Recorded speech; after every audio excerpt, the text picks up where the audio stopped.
யாருக்கேனும் சால்வை அணிவிப்பதோ மாலை அணிவிப்பதோ கூடாது என்கிற கொள்கையை எல்லாம் ஐயா அவர்கள் வைத்திருக்கிறார்கள். இருந்தாலும் கூட இங்கே இருக்கை கொஞ்சம் பற்றாக்குறை காரணமாக இங்கே வருகை தந்திருக்கிற மாநில தலைவர்களை இந்த மேடையிலே அமர வைப்பதற்கு ஐயா அவர்களிடத்திலே அனுமதி கோரி, ஐயா அவர்கள் என்னப்பா இந்த கூட்டத்திலுமே இந்த நிலை இருந்தது இல்லையே, இங்கே விதியை மாற்றுகிறாயே என்று கேட்டார்கள். ஐயா அவர்களிடத்தில் பணிவோடு சொல்லி இந்த காலையில இருக்கை போட அதிக இடமில்லையா, அதனால மேடையிலே தலைவர்களை மட்டும் அமர வைத்து விட்டால் மற்றும் மாவட்ட நிர்வாகிகள் எல்லாம் கீழே அமர்வதற்கு ஏதுவாக இருக்கும் என்று ஐயா அவர்களை கேட்டு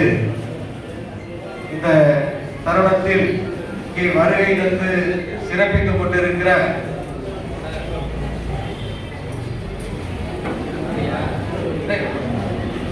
கொங்கு செட்டியார் ஒருங்கிணைப்பாளர் மரியாதைக்குரிய திருமதி மணி பொன்னசாமி அவர்களை மேடைக்கு வருமாறு அன்போடு அழைத்து, அவர்களை தொடர்ந்து ஊராட்சி கவுண்டருடைய மாநில தலைவர் மரியாதைக்குரிய ஐயா இளம் திண்டுக்கல் இளங்கோ அவர்களை மேடைக்கு அழைத்து, அதனைத் தொடர்ந்து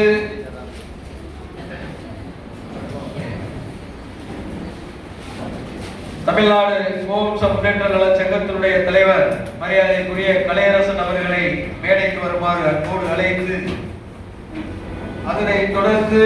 முக்குளத்தூர் கூட்டமைப்பினுடைய பொறுப்பாளர் கோவை குணசேகரன் அவர்களை மேடைக்கு வருமாறு அன்போடு அழைத்து, அதனைத் தொடர்ந்து எஸ்எப்ஆர்பிசியினுடைய மத்திய மண்டல கௌரவ தலைவர் மரியாதைக்குரிய அண்ணன் சாத்தனூர் கே.டி. சிவா அவர்களை மேடைக்கு அழைத்து, அதனைத் தொடர்ந்து கொங்கு வேளாளர் சமூகத்தினுடைய பொதுச் செயலாளர் மரியாதைக்குரிய உயர்நீதிமன்ற வழக்கறிஞர் திருஞானம் சம்பந்தம் அவர்களை மேடைக்கு அழைத்து, அதனைத் தொடர்ந்து ஒக்குளிக்க சமூகத்தினுடைய தலைவரும் எஸ்எப்ஆர்பிசியினுடைய மாநில துணைத் தலைவருமான மரியாதைக்குரிய சிபிஐ டிஎஸ்பி ஐயா வெள்ளையங்கிரி ஐயா அவர்களை மேடைக்கு அழைத்து,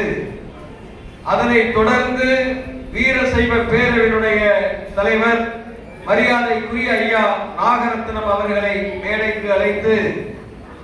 இறுதியாக நம்மளுக்கெல்லாம் பிரச்சார விளக்க உரையை நிகழ்த்த இருக்கிற ஒடுக்கப்பட்ட நசுக்கப்பட்ட மக்களுடைய உரிமைகளை சட்ட போராட்டத்தினுடைய வாயிலாக உயர் நீதிமன்றம் உச்ச நீதிமன்றம் வரை சென்று ஒரு சமூகத்திற்கு கொடுக்கப்பட்ட 10.5% இடஒதுக்கீடை எதிர்த்து உயர் நீதிமன்றம் உச்ச நீதிமன்றத்திலே போராடி ஒரு அரசு தமிழக அரசால் கொண்டு வரப்பட்டு கொடுக்கப்பட்ட அந்த இடஒதுக்கீடை ரத்து செய்து ஓபிசி சமூகம் என்று சொல்லப்படுகிற 256 சமூக மக்களுக்கும் பாதுகாவலராக திகழ்ந்து கொண்டிருக்கிற சமூக நீதி காவலர் ஐயா அவர்களை வணங்கி மேடைக்கு வருமாறு அன்போடு அழைத்து